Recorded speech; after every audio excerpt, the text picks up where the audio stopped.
Hello friends, welcome you all in मैं अविनाश कानपुरे. तर concept of the day मध्ये पाहणार आहोत आपण एक बढिया कन्सेप्ट आज, जो की पोलीस भरतीमध्ये विचारलेला प्रश्न आहे. पहा, एका वस्तूची किंमत 20% वाढवून 5% सूट दिली तर शेकडा नफा किती? एका वस्तूची किंमत 20% वाढवली. पहा, आधी आपण बेसिकने सोडूयात.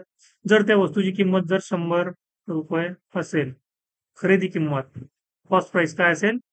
100 रुपये असेल, तर त्याची प्राइस 20% वाढवली म्हणजे +20% केले, म्हणजे किती झाली? हे 120 झाली. ठीक आहे. आता वाढून पुन्हा 5% सूट दिली.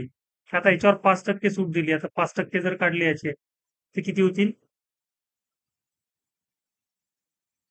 120 चे आपण 5% जर काढले, तर 5% न काढता आपण 10% काढले तर 12 होतील आणि 5% होतील 6. ठीक आहे. याचे वजा 5% केले म्हणजे आपल्याकडे किती राहतील? 114. ठीक आहे. समजलं का काय केलं आपण?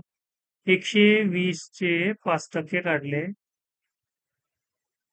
हा 0 कॅन्सल. हे 12 पंचे 60 भागीला 10, म्हणजे हे आले आपले 6. 120 चे 5% किती आले? 6. म्हणजे 120 मधून ते 5% वजा केले. 5% किती आले होते? 6 आले होते. ते वजा केले, मग राहिले किती आपले? 14.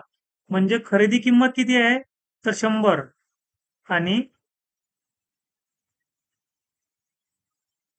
त्याने डिस्काउंट वगैरे दिल्यानंतर 20% डिस्काउंट दिलं, 20% किंमत वाढवली, 5% सूट दिली आणि विकली कितीला? त्याने 114 ला. म्हणजे 100 ची वस्तू 114 ला विकली, म्हणजे प्रॉफिट किती झाला? 14%.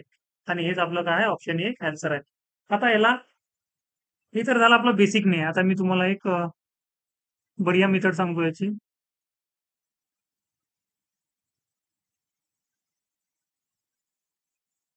प्रत्येक क्वेश्चनच्या मी अल्टरनेट दोन दोन मेथड यासाठी सांगत असतो, पहा एक्झाम मध्ये डेटानुसार त्या युजफुल ठरत असतात.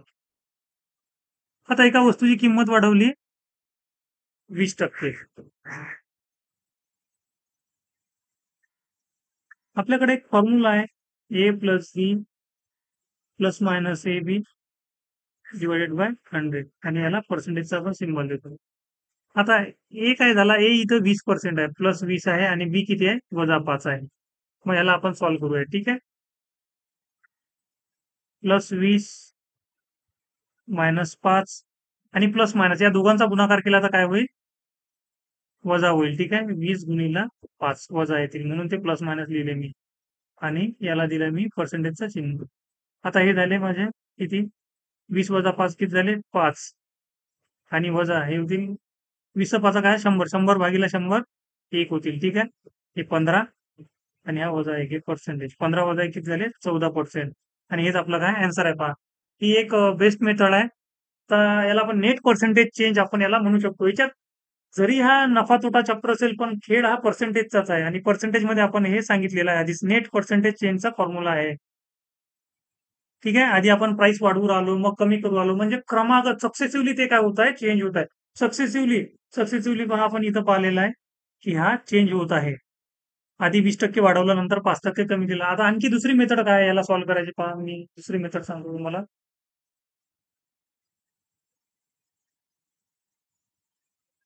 आता एखादी वस्तू आहे, पहा, त्या वस्तूची खरेदी किंमत आहे सीपी.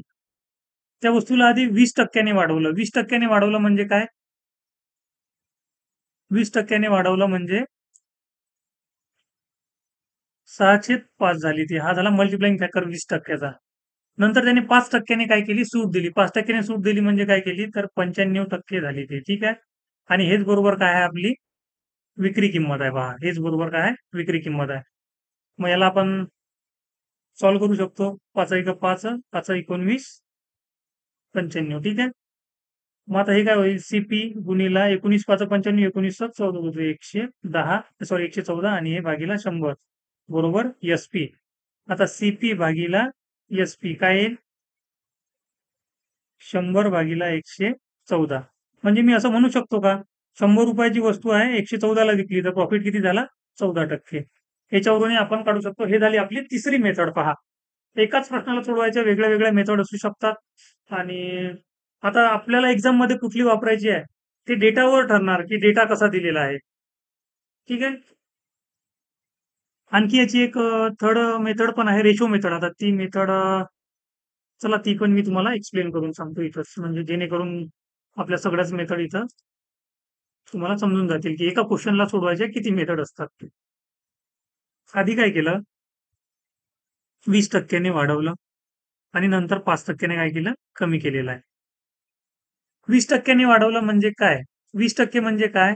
तर 1/5 प्लस झाले आणि 5% कमी झालं म्हणजे काय? तर वजा 1/20 झाले. ठीक आहे? एवढं लक्षात ठेवा. पहिला रेशो आपला 5 आणि 5 वर काय झाला? 1 वाढला. 5 चे किती झाले? 6 झाले. आणि सेकंडमध्ये काय झालं? हे 20 आहेत, तर 20 चे किती झाले?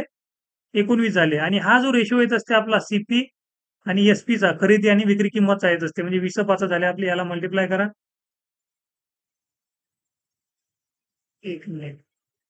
20 5 झाले आपले 100 आणि 19 झाले 114.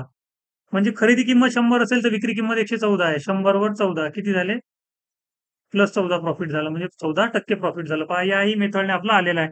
जवळ-जवळ एका प्रश्नाला आपण किती 4 मेथडने आपण पाहिलेला आहे. पहिली मेथड म्हणजे आपण हे 100 अझ्युम करून, दुसरी म्हणजे ही मल्टिप्लाइंग फॅक्टर, तिसरी म्हणजे आपली नेट पर्सेंटेज चेंजचा फॉर्म्युला आणि चौथी म्हणजे रेशो मेथड. मला चारही मेथड बेस्ट वाटतात कारण या मेथड डिपेंड करते की डेटा काय आहे एक्झाममध्ये आलेला. आता आपण मॅक्सिमम तर प्रिफर करतो की हीच मेथड रेशो मेथड. ठीक आहे? किंवा डेटा जर किचकट असेल तर आपण फॉर्म्युला मेथड जी आहे A plus B plus minus A B upon 100 हे यूज करत असतो. ठीक आहे? तर भेटूयात फ्रेंड्स एका नवीन व्हिडिओमध्ये नवीन कन्सेप्ट सोबत.